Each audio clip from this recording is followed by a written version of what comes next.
Welcome to A Women's Brew, where women talk about beer. In today's episode, we get salty in a positive way, when we crack open 3 beers made using seaweed as an ingredient. I'm Joanne, and this is Tori. Hello. And we're 2 beer-loving women on a mission to get more people drinking and talking about great beer. Come join us.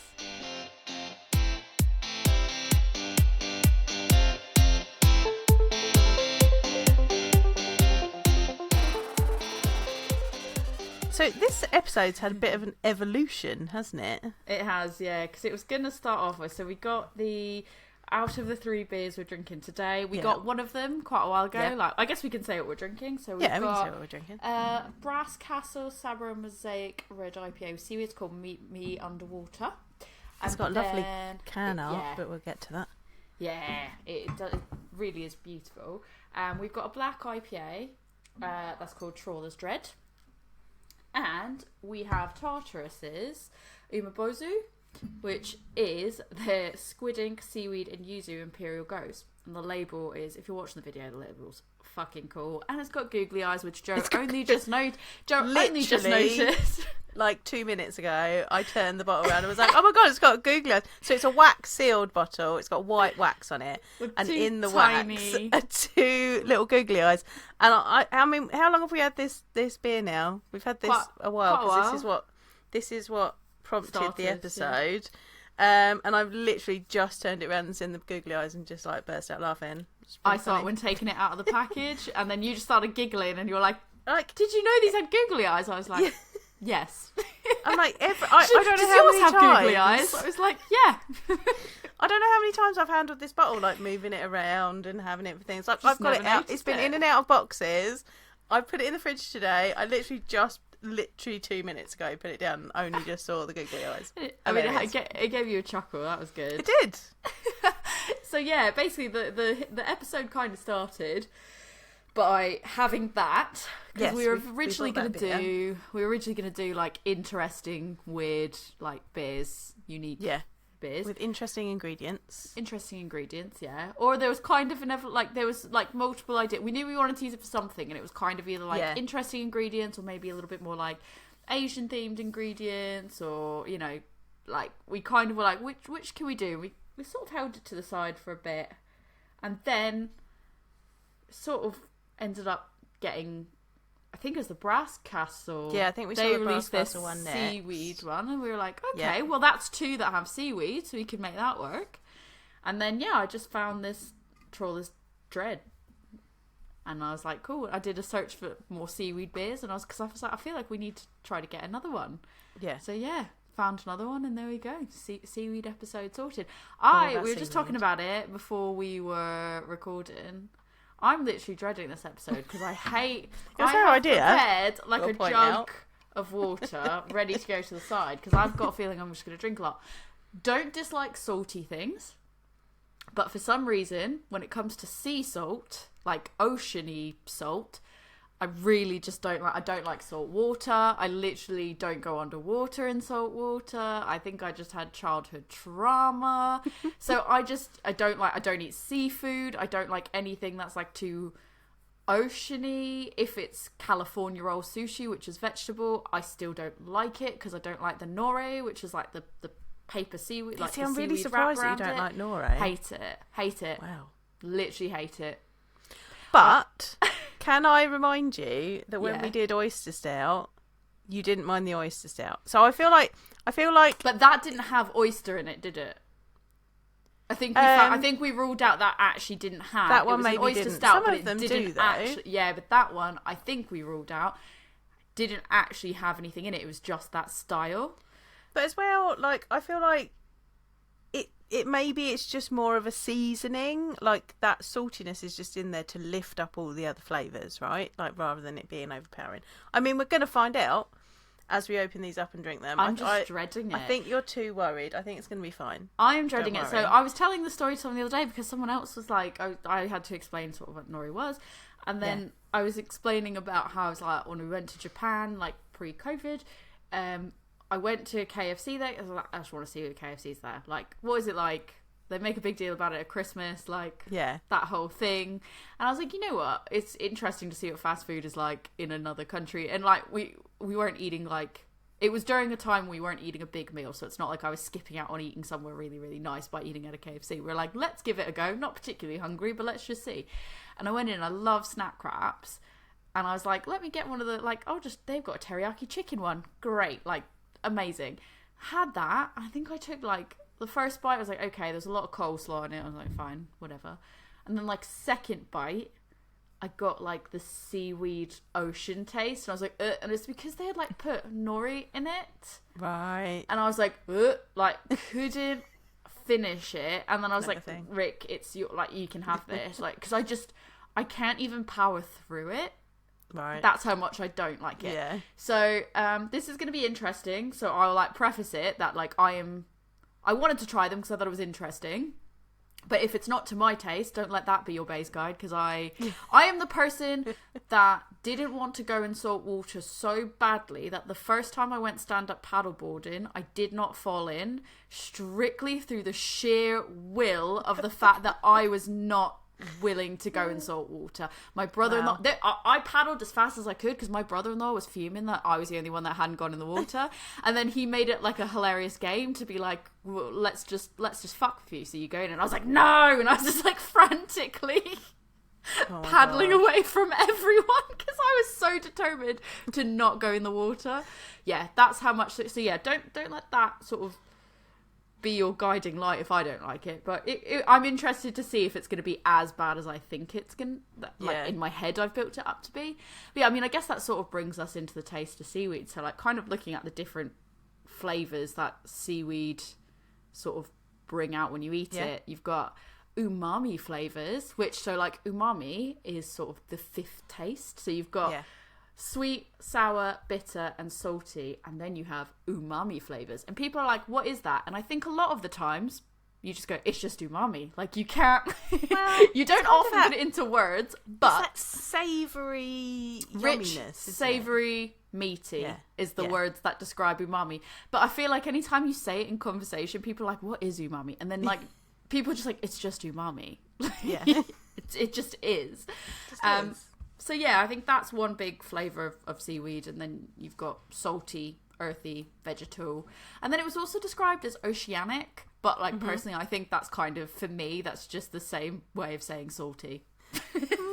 Like for me, I I'm suppose like, there's that salty. other kind of salt wateriness rather than just salt, isn't there? Yeah, it was kind of described, to be fair, the way it was described was that it was very much like oceanic was more like like that ocean.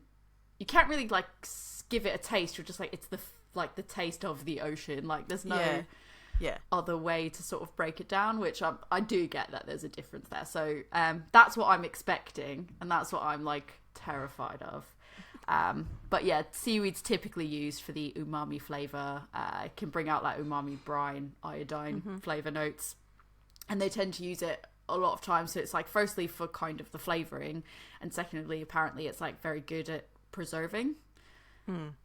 So yeah, that's, and then obviously you have all the people that are talking about its health benefits and all of that. So that's kind of a lot of reasons why seaweed gets used, not even necessarily just in brewing, but just in general when cooking with seaweed.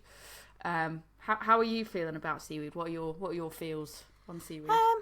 I'm not, I'm not a massive fan of seaweed, but I think it's an interesting ingredient to use in beer. Like, it's something that you wouldn't normally think about. I'm quite impressed that we've managed to end up with 3 beers with it in, actually. But yeah, I think this is going to be interesting. It will indeed. So just did like a really quick high level of like the history of sort of seaweed and brewing, and it's like kind of some of the earliest references to it that I could find as like from a traditional background was like, so China. So apparently they found traces. This is quite interesting actually. They found traces of a fermented drink that had been made with seaweed in a 5,000-year-old vessel. Ooh. Well, that was quite interesting. Yeah. And then, I mean, you obviously have like, so there's just different cultures have like more historically known sort of drinks. So you've got, Scandinavia, so Norway has a traditional farmhouse ale that in English is called a kelp ale. I'm not going to try to say it in its natural tongue because I will fuck that up so bad. Even like having tried to Google how to say it. So the problem is like trying to Google how to say it. It's like, did you mean to spell this? And I'm like, no. So I'm not even going to make the attempt to say it, but it means kelp ale. And that traces back to at least the 18th century. So they tended to use dried kelp, which we'll sort of get into like a little bit more about the differences there. But that added a distinct salty and iodine flavour. So the iodine is what makes me feel like, I think that's what puts me off. I think it's like the iodine element, as I'm like, I can see that. And then you've got Scotland and Ireland, so they both have like histories of sort of having more brews. So like Scotland's had like the Kelpie beer, and that commonly used Bladderwrack, and then Ireland had the Dulce beer. I don't know if I've sort of pronounced that right or not, because it's quite hard to figure out if it's dulce or dulce, or a lot of times online it was being spelled as people were googling dolce. So fun fact, as I was googling this type of thing, I was like, oh, this could be like a sweet. See, I'm interested, like a dolce, like thinking dolce de leche. No, that was just people commonly like misspelling it on Google, which brilliant. But that kind of made me think that it was pronounced like dulce, just because of people are hearing it and they're typing it like that. I was kind of like, bet that's probably how it's said. But that tends to be what was kind of used in like the that type of seaweed is what's commonly used, obviously, to make that type of beer in Ireland. And then also you have like, cultures like South America, like countries South America, Africa. So like Africa, it was like Angola, Mozambique. You had Pacific Islands in there. Peru had like a traditional beer called the Chicha de Algas, which I'm guessing is probably like drink of algae. I'm gonna guess that's what that probably means. Here's a fun question: like, how I would say algae. Do you say it like a British person would say it? I say algae. Yeah, that's what I thought. I thought you'd say it like a British person. Because I am a British person. Yeah, it just feels wrong to see algae. Like, it just doesn't feel right to me. So, if you hear that, listeners, if you hear the difference in how it's just a cultural difference, a cultural background. It would probably feel just as wrong to Joe to say algae as it would for me to say algae, because it feels like I don't know, I can't even describe it. So shall we crack into the first one, which is the Brass Castle? Let's not put this off any longer. Oh. So did we say this was, red IPA? Yes, this is a red IPA, Sabro and Mosaic red IPA with seaweed. I'm interested to see how those hops are going to work. Firstly, I guess in a red IPA, and then secondly, like, with seaweed. Because when I think Sabro, that's not what I think of. It smells alright, actually. Yeah? It doesn't smell bad. Oh. Very foamy head. It's a lovely colour. It's a lovely ambery touch of red. It's very clear. Amber is just probably the best way to describe it, yeah. Orangey. Nice foamy beige head. Beige head, yeah. It's lovely, like, just a perfect level. Yeah, it smells nice.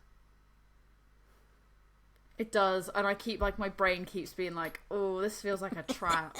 Because it smells alright. This is going to feel like it's an absolute trap. It's got like a nice kind of caramelly, malty There smell. Is almost like a freshness. There's like almost like a freshness to it. Yeah. And that's what I feel like is probably the C part, and then I'm like, but like my brain's going like, but it's so appealing to smell that fresh smell. Yeah. But also I'm like, unless it's the ocean type freshness, and then I'm like, All right, you ready? Yeah.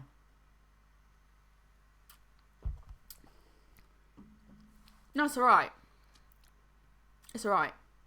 Yeah. First sip, I'm okay. I'm not like immediately like, It's quite Moorish actually, because there's like sort of there's a bitterness, but it's like a nice level of bitterness, and I think a little bit of almost like maybe like a bit of a burnt caramelly.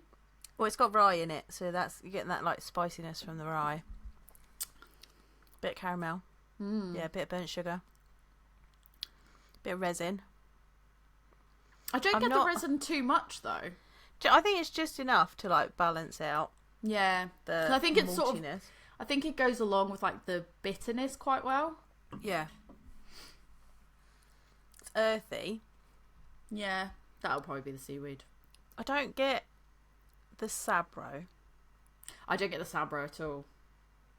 But then I thought that was like kind of interesting that it would be like Sabro. Like when I think Sabro, I don't think red IPA. No. So that's an interesting one. So yeah, they've brewed this in collaboration with SeaGrown, which is located in Scarborough, and it's the UK's first large-scale seaweed farm. So that's pretty interesting. And I do love. I said I would talk about the label on this one. So it's like looks like an oil painting of like a seascape with like lovely ominous clouds, but I like it. Clouds that were reflecting in the water. Bit of sand. It is very beautiful can. It is indeed. Trying to see if it says anything on the. No, it doesn't. Yeah, see, I think the seaweed in that's just kind of lifting all the flavours. I'm just trying to I'm trying to go in and being like, what am I? Let me break this apart more.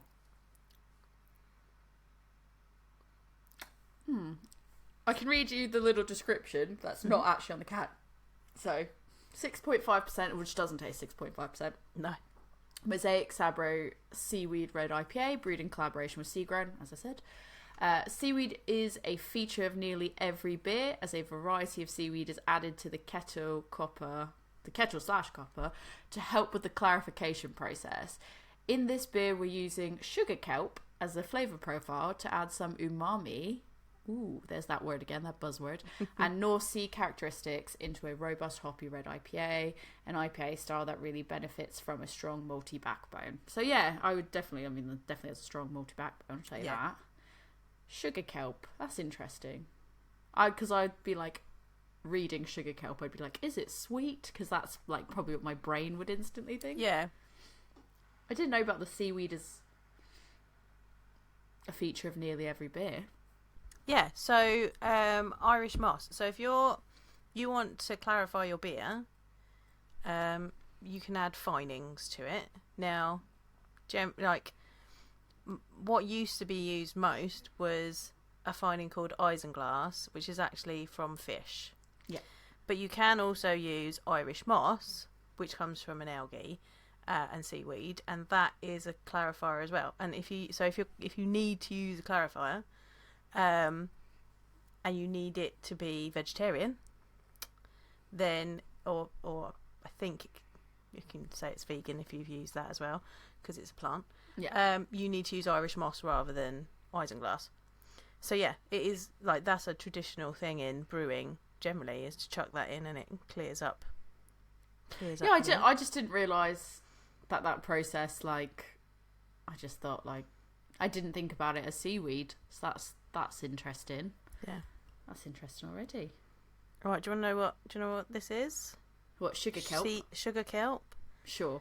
Right, so it is a brown alga of the family Laminaris. Oh, I can't pronounce that. Laminariaceae. It is known by the common names sugar kelp, sea belt, and devil's apron, and is one of the species. Devil's apron, and is one of the species known to Japanese cuisine as kombu. It is found in the North Atlantic Ocean, Arctic Ocean, and North Pacific Ocean. Interesting. That first part that you had said, it sounded like a Harry Potter spell. Yeah, I'm trying to pronounce that. Oh, sugar kelp provides net environmental benefits by removing excess nutrients and carbon dioxide and releasing oxygen to mitigate against ocean acidification. So I think that's not even just I know seaweeds as a whole, they actually help with pollution as a whole, which is really, really interesting. I'm not. So, do you want some? While we're sipping on this, do you want some fun facts now that we've sort of kind of gone down that direction? You know, I always want some fun facts. some fun facts, the funnest facts. So I'll start with about 70% of the world's oxygen comes from seaweeds and other microscopic algae. Oh.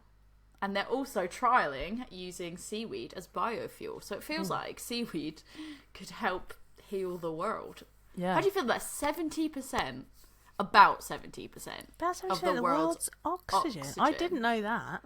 I mean, because you always that think about trees fact. And plants, don't you? I'm going to say it confidently like it's a fact because that's what I learned from my searching online, and numerous websites said that, so I cross-reference, so I feel comfortable enough saying that confidently. But yeah, 70% feels like so high, doesn't it? Yeah, that feels like a lot. Mm. But well, cool, so maybe we should stop eating the seaweed and let it do its thing. I feel like I'm already doing that. Yeah. I'm doing my part. That's the reason why I don't like it, because I know how great it is. Yeah. There are over 12,000 different species of seaweed, with the 3 main variety types being green, brown, and red. And apparently, the green, brown, and red can only be found in salt water. Ah. Supposedly. But yeah, I don't really know like all the other groupings of it, because I kind of only saw like those are the 3 main. Yeah. They seem to just group them by colour. But I don't know if there's like another way that like the freshwater ones are slightly different. Because there are freshwater ones, it's just I think they're a little bit less common. But yeah, over 12,000 different species. Like that feels like and to me, I don't know how you feel. To me, they all look the same. But they're obviously not. Yeah, but like, okay, and they don't all look the same, but I feel like there's like, when I see them, I think like there's like the ones that you can pop that make a popping noise. Yeah. there's ones that are a little bit more stringy and you're like, ew, and they get on your foot and you're like, ew, and you just want to kick it off and they don't, they stick to you. And then there's more like leafy ones that people kind of eat, but then they also kind of look like the popping ones, just without the popping part of them. This is Tori's very scientific characterization. It is very scientific. I mean, categorizations of seaweed. I'm just saying, I feel like over 12,000 feels like an aggressive amount, because I am like, there's like 5 different kinds. There's kinds of like, I had never even like processed. So like there's one.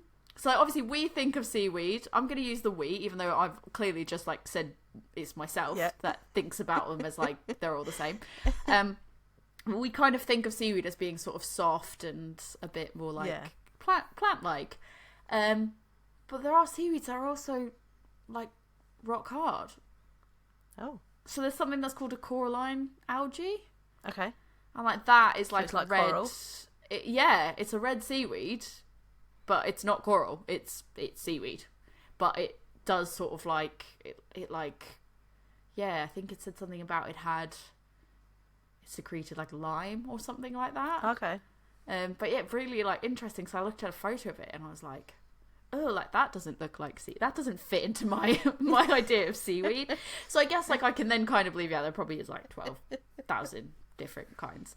But yeah, hard seaweed. Are you not being open to all the different types of seaweed that there How are? many seaweed did you know? Are you going to pretend you know I that there's know. lots of different types of seaweed? I'm not saying that I knew a lot, but I'm... Are you going to say you know that there was hard seaweed? I'm not an ocean biologist, so... Oh, trust me, I've very much proven that I am not either with some of this. So there are thought to be 9 times more... It's thought that, so like, there's no like 100%, but scientists think that there's 9 times more algae and seaweed in the ocean than there are plants on land. Oh, think that's how much. Yeah, but you think seaweed like that is. we haven't really been seaweed to the bottom of all of the oceans, have we? Like it's pretty deep down there. Correct, but then a lot of them. So what I saw while like I don't have the actual fact written down here, but what I saw while googling was like apparently a lot of them do actually like coastlines and because they thrive because obviously they have to photosynthesize, so they kind of tend to stay where it's more light. So like you don't. Maybe there are some sort of in the deep depths of the ocean, but like that's just not how they grow and thrive. So it's got to be somewhat lit for the most part. But yeah, I'm not that part I cannot say confidently because I didn't extensively Google that and cross-reference it. I just saw it in passing while reading some of the little blurbs. Yeah, I thought that was interesting. So red seaweeds are the only group of organisms on the planet that possess 3 life cycle states. So this is the part where I become a non-scientist because I Googled the fuck out of what that meant. Because I thought, like, I could give you a breakdown of the 3 different life cycles. Like, that could be cool. Googled it, looked through like 5 or 6 different websites, couldn't work it the fuck out. It was so scientific that I was like I honestly didn't even know. I looked at diagrams and I was like, I might as well be like reading something in Latin, because I was like, this means literally, I probably was reading something in Latin at that point. I was like, I visually, with what it was even showing me, I couldn't work out what it was. And there were so many big scientific words that I was like, I'm just going to give up. It's never going to happen. I'm not a scientist. So you're just going to have to live with the fact that red seaweeds are the only group of organisms on the planet that possess 3 life cycle states. Okay. And it's up to you to understand what that means. If you know, you know. So that's what I'm going to hit you with. Is if you know, you know. Seaweed is rich in natural elements. So yeah, they're a wonderful source of vitamins, minerals, proteins, fatty acids, dietary fibres, and antioxidants. And that includes like potassium and iodine in that as well. I think everyone kind of knows that already. Yeah, I think we're aware they're that like a seaweed superfood. is very good for you. Doesn't mean that you want to eat it and it tastes good to you, though. No, a lot of people do want to eat it, and it tastes really good to a lot of people. Yeah. I'm just not one of those people. But yeah, it's sort of like a superfood of such, and they have like whole, like when you start Googling food items, they're like, it's always like the health, like websites that are like, here, have a pill that's seaweed, or here's some like this product, and this will be like, this is really great for your health, and this will keep you young, and this will fix this health issue you have, and it's just really interesting. So here's where I was kind of coming earlier to the kelp, seaweed, algae thing. So kelp, seaweed, and algae are kind of, they're not really interchangeable. So like kelp is a type of seaweed, so it's a brown type of seaweed. So there we go. That's no, we already said that was one of the 3 main ones. So yeah, kelp is a brown type of seaweed. Well, seaweed in general just kind of refers to the whole, like all of those species. Yeah. And seaweed is a multicellular type of algae. So they're not like, people use them interchangeably, but they are not like synonymous with each other. Yeah. Similar but different. This one I thought was really interesting. Kelp can form what is like called a kelp forest. Yeah. But sometimes it's been called like the rainforest of the sea. Obviously, unfortunately, due to like climate change and everything else, there's, you know, they're declining in general, but they're typically found. Because we are. That's what we're great at. Yeah. Yep, human beings, we're great at that. Number 1. So yeah, they're found in coastline areas. And the forests actually help protect the coastlines in storms. So it like stops them from feeling the full effects of ocean waves, because it sort of helps like pump the brake on the waves coming inward. So if they're like really rocky and really choppy, it kind of helps that. So it helps slow coastline erosion. Yeah. I thought that was really interesting, and something I kind of didn't, and like seeing photos of them, it is like, it's just really cool to look at. Yeah, seaweed may sometimes look like they're plants, but they are not actually. Like, I think people think they look like they have roots, stems, leaves, overall physical structures necessary to transport nutrients, like plants have, but they are not plants. They don't have those things. They just maybe look sometimes like they have those things. They are not plants. So I thought that was interesting, because I thought a lot of people probably go, oh, they are like sort of a type of plant, but it's like, nah, they're not. I think I read something on one of the sites as well, like certain algae are thought to sort of be the prehistoric, like the precedent to plant, like actual plants. So, but they aren't. And then I thought I would end with like a really cool one. So like, I'm guessing you've kind of seen or heard about bioluminescent algae, and that's sort of like out for anyone that doesn't know what bioluminescent is. It's like it can light up pretty much. Like it's pretty cool. Like you've got beaches that have this bioluminescent algae, and like you can go canoeing or paddleboarding or just go in the water and kind of move your hand around, and it lights up, and it's pretty cool to see. Like if you Google a video on it. So like one type is Noctiluca. I mean, I don't know if I've said that right, or Noctiluca. Like it, not sure. But basically, the easy way to call it is sea sparkle, because it's also known as sea sparkle. That's a lot easier to say. Sea sparkle is a fun name. Love it. But what's interesting is so thousands of the sea sparkle can fit into a single drop of water, which alone is interesting in itself. But the whole reason they're thought to be bioluminescent is to scare off predators. Which is quite interesting, because like when you think about what algae or seaweed is, do you really think of it like having a mechanism to, because like if you think about it that way, like that feels like the equivalent of like lettuce. It's like it's like some lettuce that just lights up because of predators coming by. Like that's in my brain why I find that so fascinating, is because I kind of think about sort of the sentience or like the non-sentience there. Like it's like it's still a living thing that doesn't want to die, isn't it? So yeah, but I'm like, again, I kind of give it that same level of sentience as like lettuce. And it's like, can you imagine if like lettuce was like, nah bruh, it just like lit up, was like, please don't pick me. It was just like, maybe we'd feel a lot like worse about that if it lit up. I don't know, but I thought that was really, really interesting. Was like, it's just thought that to scare off predators. Yeah. So yeah, there you go. I've seen it. Fun facts. Have you? I've never seen it in person. Yeah, we saw it in the sea in Bermuda. Oh, that's cool. Yeah, I've never been anywhere that has it, but I feel like that's like a bucket list thing. It's like all sparkly. That's pretty cool. We sat around how the much pier. is it? Like, is there a lot? It was like little sparkles. It was like little sparkles in the like we were in the water and kind of moving, and then you see all these little sparkles and you're like, what's that? And it was the bioluminescence coming off of the algae in the water. It's a sea sparkle. It was sea sparkles. Sea sparkles. I like that name. That's a fun name. But yeah, there you go. There's your fun facts. Those were good facts. Your very scientific fun facts. Yeah. I literally was like, some of it I was looking at, I was like, I want to look more into this. I want to be able to give more facts. And then it was like all these big scientific words, and I was like, oh no, I'm good. Let's just stick with the high level. We'll stick with the high level. We don't need that much. It's fine. No. Cool. Well, with that, shall we move on to the next one? Yes. So you found this one, didn't you? Trawler's Dread. I did. Harbwr.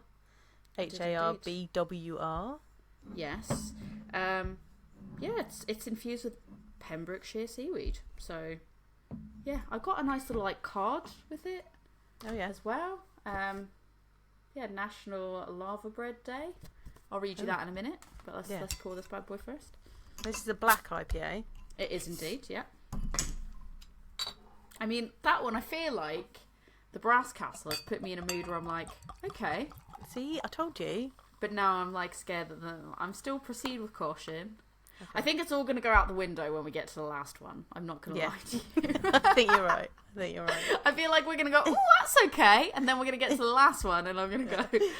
And that's going to be the one that is like legitimately the most interesting and the most experimental. And I'm just like, oh, I want to like it. I think it's going to be great.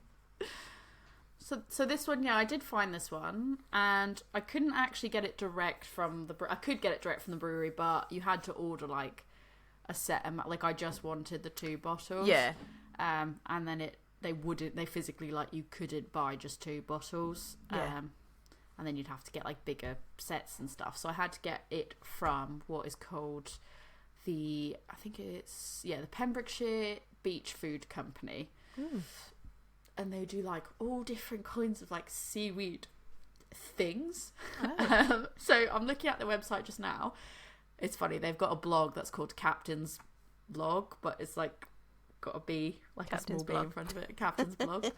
And they've got seaweed recipes, and then you can go on like shop seaweed, and they've got what's called kelchup, kelpchup, and it's seaweed ketchup. So yeah, there's kelpchup. They've got like a seasoning rub. Let's see, dried lava, which are lava, which I'll tell you about in a second. Seaweed butter with seasonings, seaweed cheese. There's Barty spiced rum that's made with seaweed. That's probably pretty good. Pesto. What is that? Mermaid confetti number 2. Sea salt blend. Truffle butter. If you are into seaweed and everything made of seaweed, I highly recommend the Beach Food Company. So beachfood.co.uk, and you can get all kinds of different seaweedy goodies. So yeah, I mean, looks like a black IPA, really. So it looks black, but when you hold it up to the light, it's actually like mahogany. Yeah, it's got that nice red to it. Nice creamy beige head on it. I was going to say the head poured alright for me, but in the time it took to sort of get to it, it's disappeared. It smells nice. It's got that like this nice one does coffee. Have. I feel like I am getting a seaweed, but then I also don't know if that's in my head because I'm expecting it. Yeah, I'm getting coffee that kind of and oceany. Coffee, ocean. Yeah, that like ocean freshness. Oceanic. That's what I'm getting. Yeah. Oceanic. That's our new descriptor for the day. It's fun. Oceanic. It's sea breeze air, like the salty air that you get. Yeah. I'll do it. Right, let's go in. Oh. Unsure on the first sip because it's mainly like I'm getting roasty. I'm getting roasty, but I'm getting that freshness, that fresh ocean air taste.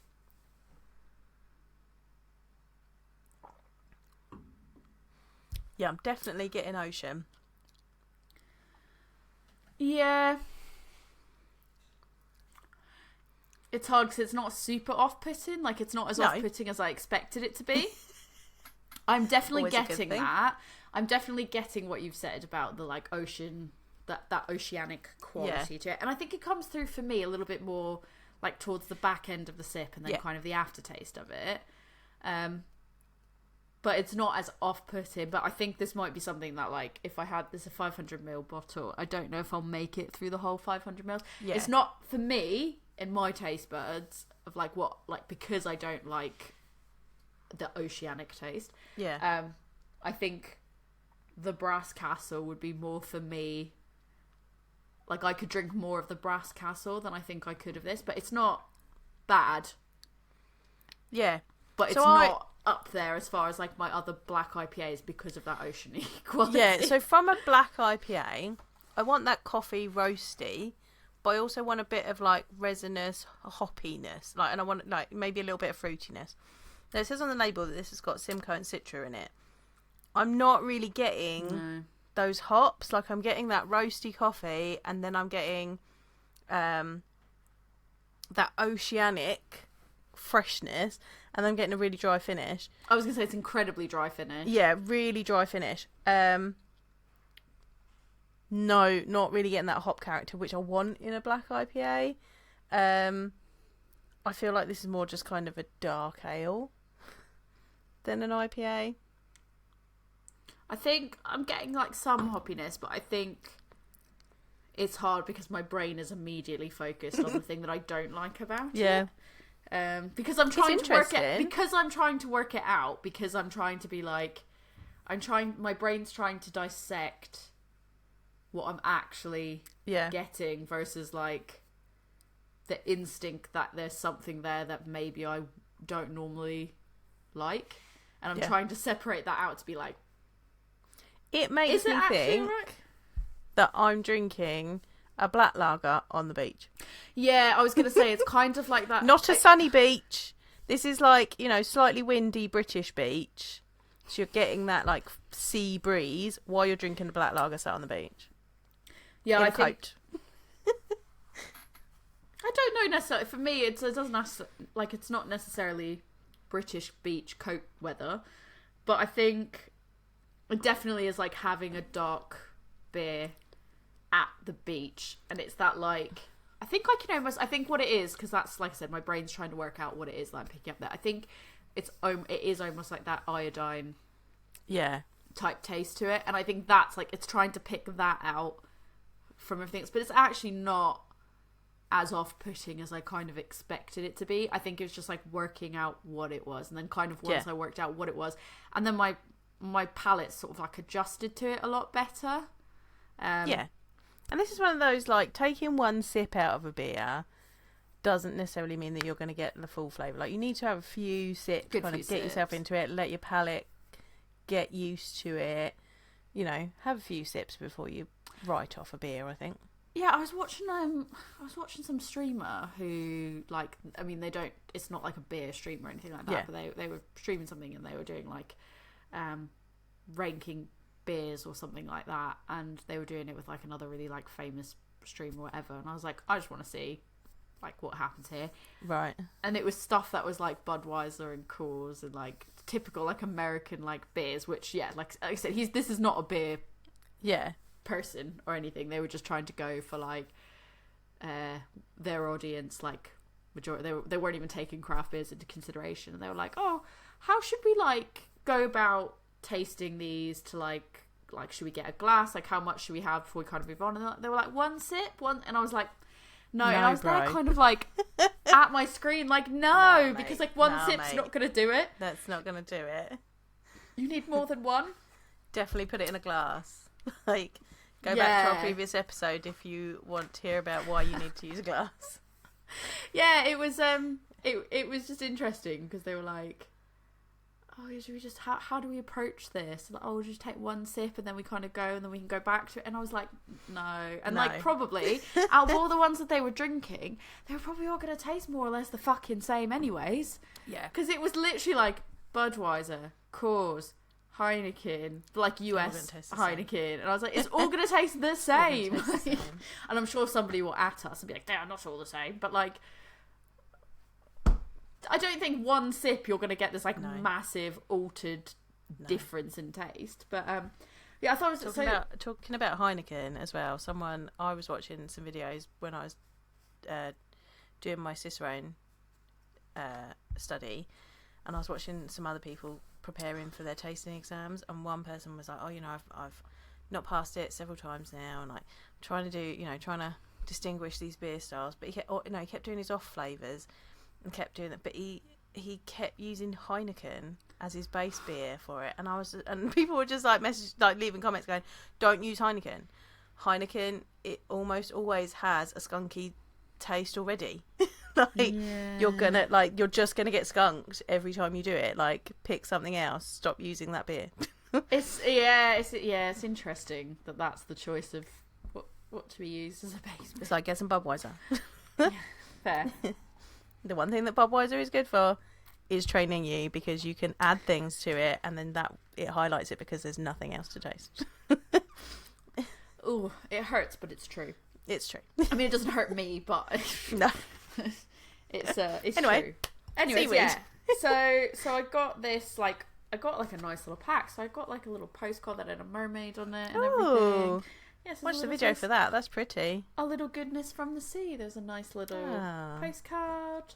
And then I got this other one that says, we hereby declare the April 14th National Laver Bread Day.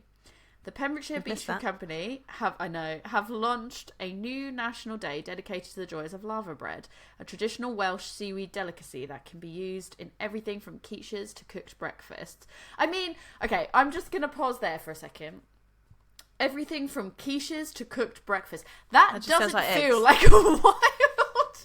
That's like eggs. It can be used in everything from quiches to cooked breakfasts. I feel like that's not a very wide range. Yeah, that's not like, I don't feel like the breadth there is really like no.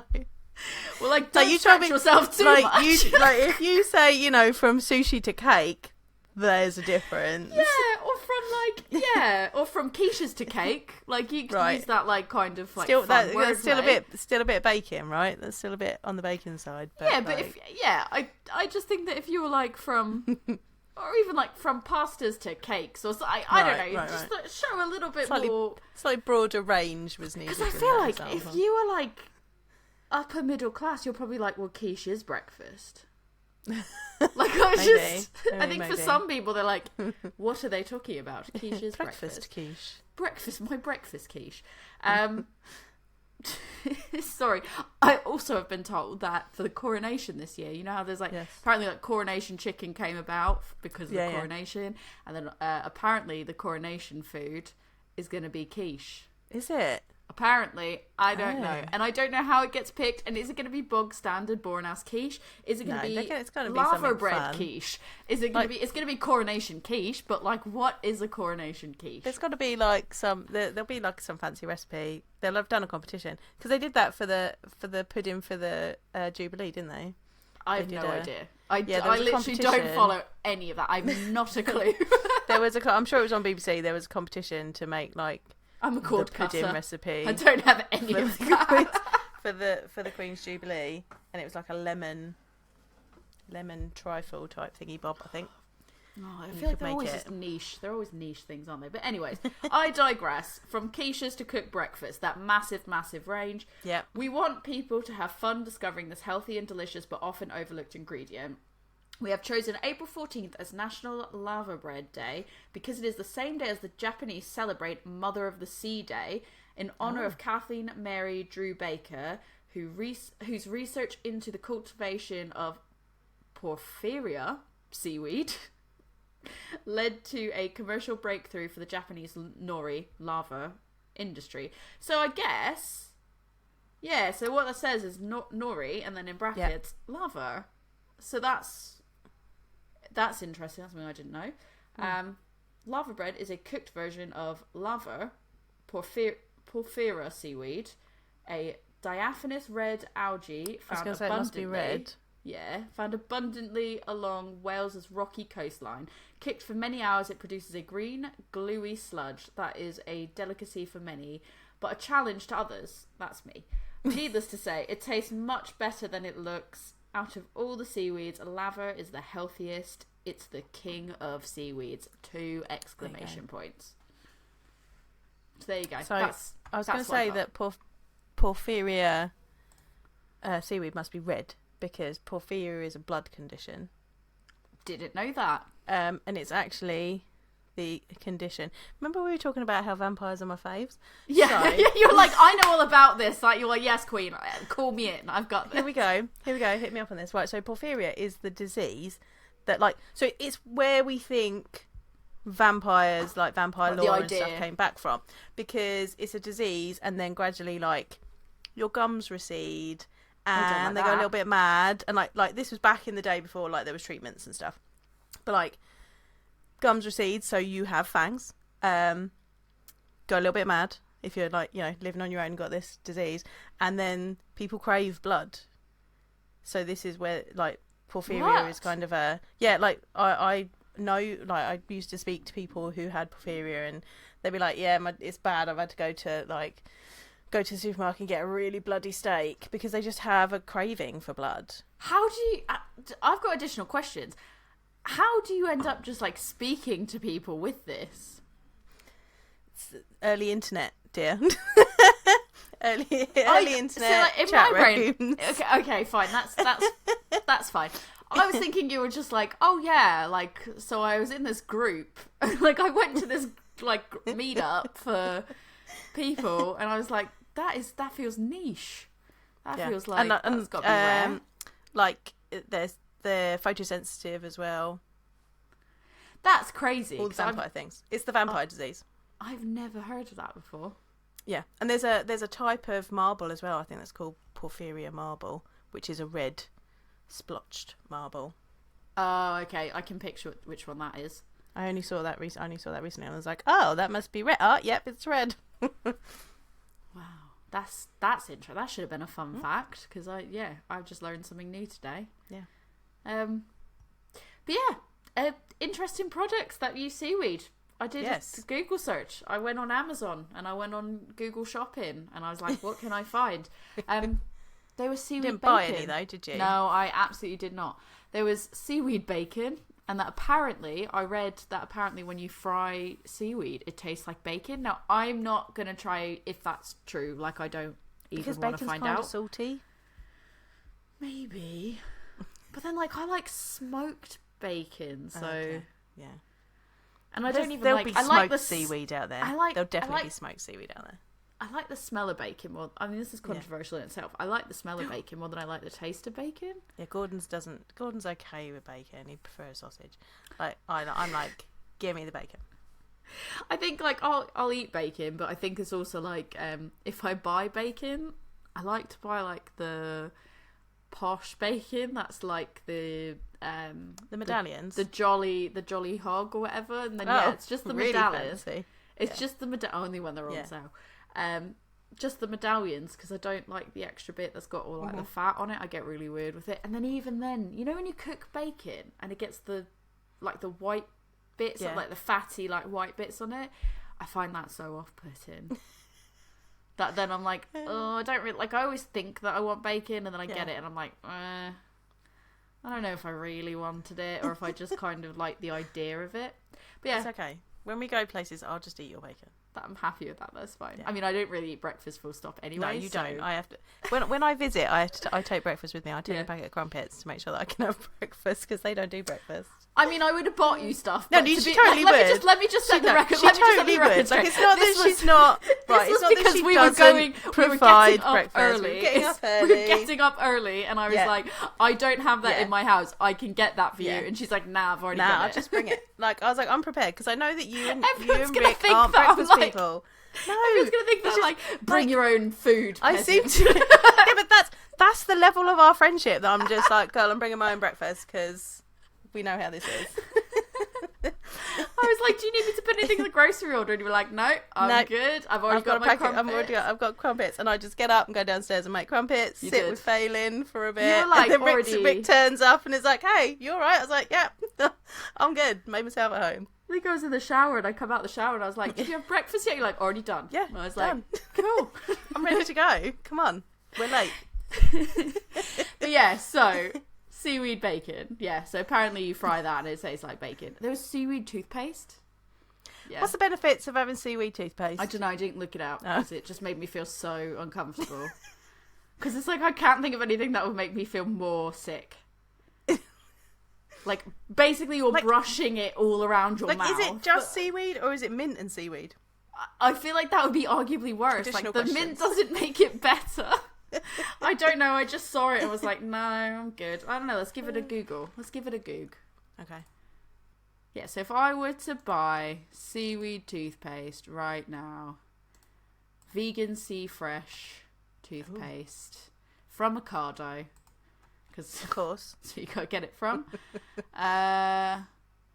blue-green algae, rich in calcium, protein, blah blah blah. Potent spearmint and parsley extracts. Ooh. Because just what I want together is seaweed, spearmint, and parsley. For a strong smile and fresh breath. I'm sure it is. Okay, let's see. Let's use another one. Just like we need a barometer to just kind of see. So Amazon has Sarakin Nature's toothpaste. Nature's Saccharin Nature's toothpaste. This is also vegan toothpaste, fluoride free. Okay. Which I thought fluoride was a good thing. Yeah. But the flavour again is peppermint. I told you it would have mint with it. I feel like that just would make it worse. Yeah, there's nothing really here. Let's see these reviews. Oh no, yeah, people are loving it. Although some people are hating it, some people are hating it. There we go, see. Divides the room. This is my favourite is, I'll just read you this one snippet. Please. I've purchased this before from Amazon and found the tube an absolute pain. Only because it wouldn't stand upright, unlike all our other toothpaste. It loses its balance and knocks over everything else. Then just lay it down, like it's toothpaste, dude. This is a 2 out of 5-star review, and it's titled "Oh no." And it's just because this time I searched for a larger size, as my friend told me the larger size have bigger, more stable tops, of which they stand soundly. I thought my latest purchase would solve the problem, but alas, no. Why do none of the Amazon sellers show the photos of the actual tubes? Just lay it down. Yes, I'm unhappy that the return window has closed now, and I've discovered a repeat of the initial problem. Like, this person has rated it 2 out of 5. Because stars. the tube won't stand up. Because but what about the toothpaste, my dude?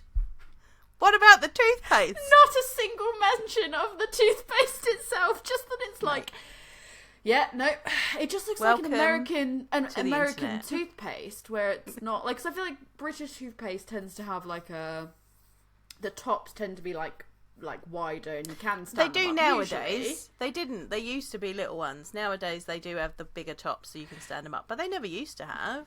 I just don't understand. Just lay it down. It's like, do you see that guy on TikTok that like he watches the video of people like creating a solution to something that's like not a problem, right, and then he just like looks at I mean this isn't going to translate to audio very well, but he just like watches the video, and then at the end of the video he does the obvious thing and then just goes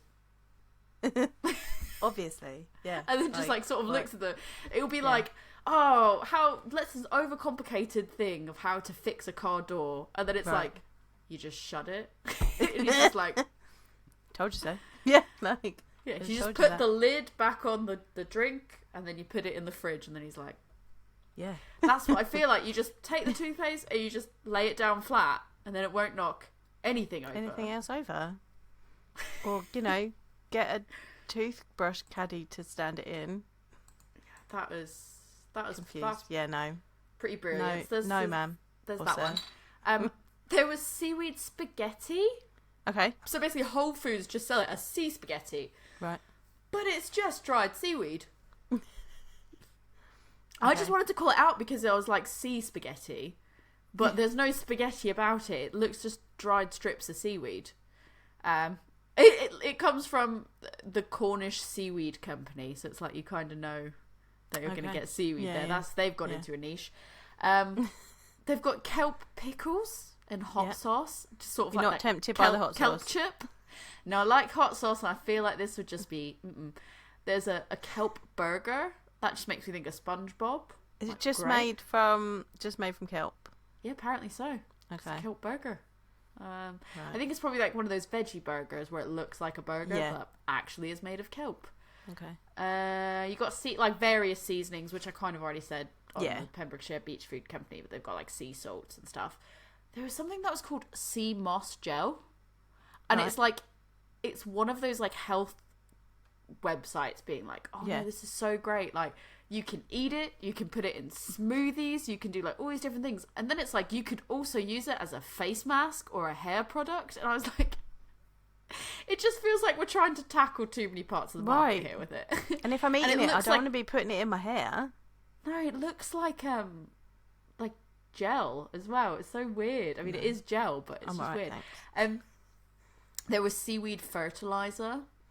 There was bird feed that was avian seaweed, but I like this one because the tagline was, "It contains more natural elements than man could produce," with an exclamation point on it. And that just, I was like, solid. And then the normal things, which was like candles, obviously, and then seaweed butter. Like, it's weird. It looked like a weird butter. So it's just like I don't know how to explain it because it's not. Yeah, kind of, because there was like little flakes of like green in it. Yeah, it was not for you. Those are some of the things that I found. The toothpaste one though, that takes the cake. I like that. 2 out of 5 stars. Doesn't stand up straight. The tube doesn't stand up. All right, are you ready? Are you ready for this one? Yeah, I've been psyching myself up for this one. I want to like it because I like Tartarus beers. The label is absolutely amazing. It's just like the coolest label. And the concept of it is really interesting. Yeah, so it's got like this male god over the sea, kind of trying to entrap a ship. Lots of greeny, purple, black clouds ominously behind him. He's a yokai, which is like a Japanese like demon type situation. Alright, so this is waxed, so we've got to get it open. I'm trying to open it the right way. I'm going to open it from the back. Yeah, that's what I'm so trying that I can keep the little googly eyes in place. Yeah. Oh, I've done it. Oh, already it's... I don't know. It smells very yuzu, which is good. That's a good thing.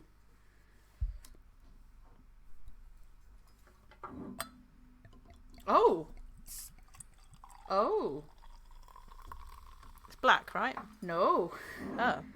It sure isn't. Oh, no, I lost the lid. It sure isn't. Oh. It's very green. Squid ink, seaweed, and yuzu. It smells interesting. It's very green. Oh, yeah. Oh, that's not the colour I was expecting it to be. I expected it to be very black. Yeah, so did I. And instead it was very green. It's like forest green. It really is. Evergreen. I don't know. And even the head poured on it green. Like green, yeah. Like mint. Like it's like a St. Patrick's Day like beer. Mint foam, yeah. And it smells very like... It almost smells a little bit minty as well, but I don't know if that's just my brain. I think that's like... It's the yuzu mixed with something else, I think is what's coming up as like a zesty, like a zesty mint. Yeah. Yeah, so I'll read the back of it. So it's a 9.3%. Umibozu or sea priest is a Japanese yokai. There we go. Japanese yokai. They appear in calm waters, turning them tumultuous, either because... they either smash ships or ask the sailors for a barrel, which they use to drown the sailors. The only way to escape is to give them a bottomless barrel. Interesting. Yeah, so for our second... So they did this for the second birthday. It says, for our second birthday, we brewed the most insane beer we could think of, an imperial gose inspired by Japanese cuisine. Brewed with squid ink, wakame, seaweed, coriander... Maybe it's the coriander I'm smelling, for sure. Pink salt and yuzu for a fruity, sour and umami flavour profile. I almost wish I had like a nice meal to pair this with. Like a nice Japanese meal. I think it's the coriander that comes. I think it's coriander and yuzu. Alright, you ready to sip it? Yeah, ready. 1, 2, 3.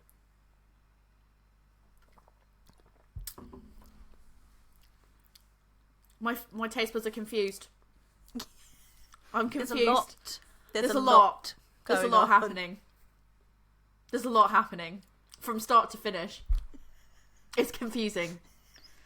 And I don't know if it's like I like it, I don't like I don't know. It's not an immediate don't like, it's just a confused. Yeah. Like it's beyond complex. Complex would be like putting it nicely. There's like quite a tartness from the yuzu. Yeah. Salty. I do like yuzu quite a lot as well. Like beers with yuzu in it, I'm usually a fan of. Salty coriander. There is like a minty, very subtle kind of mintiness.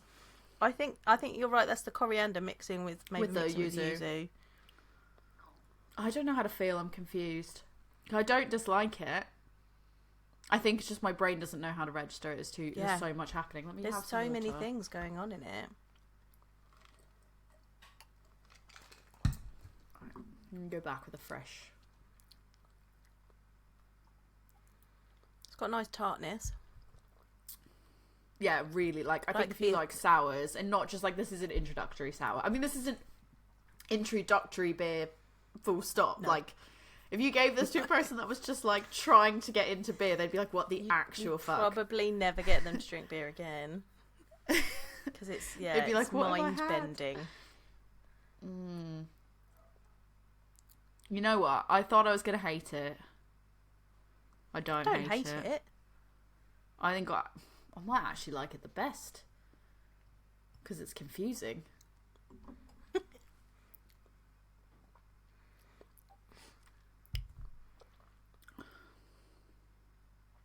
You definitely need a few more sips because the yuzu's starting to come through a bit more. I feel like the yuzu for me was coming through very strong the whole time. Well, when I first had it, it was just kind of tart, and I was getting coriander, but I'm now getting kind of that lemony lime that you get from yuzu. Such a pretty salty. It's so pretty to look at. Like the pink Himalayan salt. Coriander. I think there is a bit of like umami very subtly in the back there that's just kind of lifting everything else. Smelling it now. It's green. Smelling it now, I don't get the coriander as much. Like, I don't get that minty or coriander like as much coming through. I am getting a little bit of meaty's not the right word, but I am getting that umami.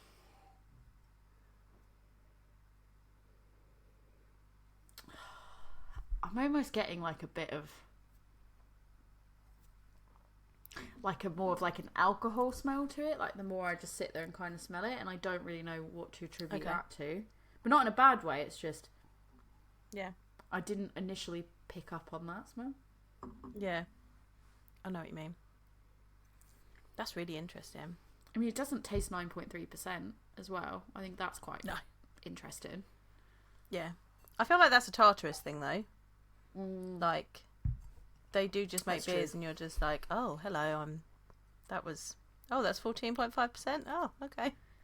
I'm not gonna lie, like the squid ink is probably what I was the most worried about, because I was like, is it gonna taste? It's like Rick was like, it probably won't taste like anything, because he's had like squid ink burger buns and stuff where it's like that's just used to colour it, and it's just used to colour it black, or like pasta or whatever, and you don't really taste it. But I was like really worried it was going to taste, I don't know, some level of fishy, but it doesn't at all. It's not that. No. I do get quite a lot, like you said, there is umami there, but I do get quite a lot of like salt, like there is a saltiness to it, but that works with the gose. So like that's not, it's not as off-putting because it fits in with that like tartness as well. And that, I think it also, that kind of helps make it something that you want to keep going back to. And I feel like this would be really good with food. Like I feel like if you paired this with food, it would be really good. Yeah, definitely. Like karage, like little fried chicken bites. Oh, it'd be so good. Yeah. This is nice. If you get this, everybody, it's going to take you a little while to adjust to it. I don't even think, like, it's weird because I think that, like, once you adjust to it, it still is equally complex, just in a different way. I think, like, the first 2 or 3 sips, you're like, my brain's fried, I don't know what to do here. And now it's mainly just yuzu and some saltiness. Yeah. But, like, in a good way. I think it's just, my brain's worked it out now and is like, okay. I definitely get the coriander. I didn't even know that was in there, and I find that really interesting. Yeah, I quite like this. This one I think might be my favourite one out of all of them, and this is the one I was dreading the most. I think so. I thought it might be too complex that my brain would be like, So I did sort of look into some other breweries that had used like seaweed in their beers. So some of the other ones that had come up was Wiper and True did a kaleidoscope using the bladderwhack seaweed, and then you had Harbwr Brewing Co. And they released a limited edition called Kelpie, and that was made with the dulce seaweed. Fine Ales did Fine Bank, and that used locally sourced kelp. At one point, Wild Beer Co. had Of the Sea, which also used kelp. And then I know you can still get, because I nearly got these, but the shipping, like you couldn't buy single cans, and the shipping based on where they are was a bit of a pain. So they are in Scotland, and I think they're in a little bit more of a remote area in Scotland. So it was a little bit more of a pain. But Colin Brewery did Seaweed IPA, and they used sugar kelp as well from the Isle of Skye.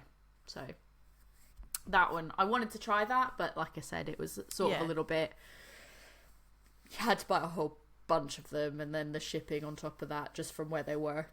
It's just a little more than I wanted to spend at the time, but definitely go check them out, because I kind of like all these different breweries kind of using, like, working together with, like, that industry, like that local industry to them. I think it's kind of nice, that synergy there. Have you had any other? I can't think of any other ones that I've had. or known about? Was I've there had any something. others that you know I about? did have back in the day. I did have a beer with squid ink in from Time and Tide. I think that was a gose as well, actually. Was it green? Yeah. No, it was black. So interesting. Yeah.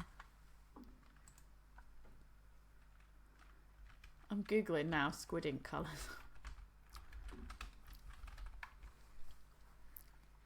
I suppose it depends on how much you put in. I wonder as well if it's similar to like. And the yuzu might have, depending on how. I they was just added going to say yuzu, that the might have changed acidity in colour. that. I wonder if that like changed the colour, because when you have that the butterfly pea, I think is what it's called. Yeah. That's what I'm thinking of. That's what they used to make like the blue stuff, and that is obviously we did the episode where we kind of talked about that as well. And it's like that was impacted by the acidity, and how acidic it was sort of depended on if it was more blue or more purple. So I do wonder if that's like if the yuzu sort of played a part in that. But I completely guessed that it was going to be black, and so that green really threw me off. I was like, what? So I think this one's pretty good. It's been successful. I was scared. I didn't even touch my extra jug of water. Do you think your fear was unfounded? I don't want to say it was unfounded, because I'll have this fear again. Because I think you should always. I'm a project manager. You know, you should always proceed with caution, like risk assessment. Go forward, but with your risk assessment in place. So I think, it was unfounded. They were all fine. Like, none of them were aggressively salty. I think it's just in my head, when you make food with seaweed, it's very salty and oceanic. Yeah. And I don't like that. Whereas these were all balanced in a way that the saltiness a little seasoning. Worked. Yeah, it worked really well. And I think especially like with a gose, you want that. Yeah. So, I enjoyed it. I enjoyed it a lot. Definitely would. I would always try them again anyways, but even less nervous the next time round. Good. I think I agree that this one's my favourite one out of them. Then I think it was the red IPA, then the black IPA, which I'm surprised by. I agree, yeah. I think for me, the Trawler's Dread just had a little bit too much oceanic. It was good. I think it's exactly what... Yeah, it's a nice beer. Exactly as it sort of describes itself as. Like, I knew what I was getting into. I was ordering it from the Seaweed company, like the Pembrokeshire beach food company. Like, all their products are seaweed-based products. Like, I'd like a bit more hop character in it. Personally. I think for me, it's just the flavours that I enjoy. Like, I like the roastiness of it, but I just couldn't get over the oceanic. But I think that if you're ordering it, you know that is probably what you're wanting. Like, if you know what I mean, like, you're not getting that reading the back of it and then going, oh, it tastes oceanic. Like, that's probably what you want. And it's good. I think if you're not sensitive to that like I am, you'll probably really enjoy it. But yeah, I would agree with that order. So yeah, there you go. Tori, if people want to come and suggest seaweed products for you to try, where can they get hold of you? I mean, I'm not going to order any of them, but you can suggest maybe a better toothpaste that will stand up. Oh, actually, what you can do is you can come give me like really good Amazon reviews, like hilarious Amazon reviews, because I love that. So yeah, if you want to come and recommend me some hilarious Amazon reviews, you can come find me on Instagram at adventures_in_optimism, or at Gmail at adventuresinoptimism@gmail.com. You can send us both stuff in, whether you liked or hated our choices in seaweed beers. Whether your Umibozu had this beautiful green colour, or if we are clearly seeing things, I don't know. You can come tell us both on Instagram at A Woman's Brew, or Gmail at A Woman's Brew podcast@gmail.com. And yeah, if you just want to go talk to Joe and learn about all those umami flavs, Joe, where can people talk to you? You can come and talk to me on my beer school, which is Love Beer Learning, and we are on Facebook, Instagram, Twitter, TikTok and Pinterest. You usually find me on Instagram though. You can also come to my website, which has got a lovely blog and some interesting bits on it, and that is lovebeerlearning.co.uk, or you can email me at lovebeerlearning@gmail.com. I want to go finish this gose because it's lovely. Yeah, this is nice. All right, let's go enjoy So them. let's go do that. Cheers. Cheers.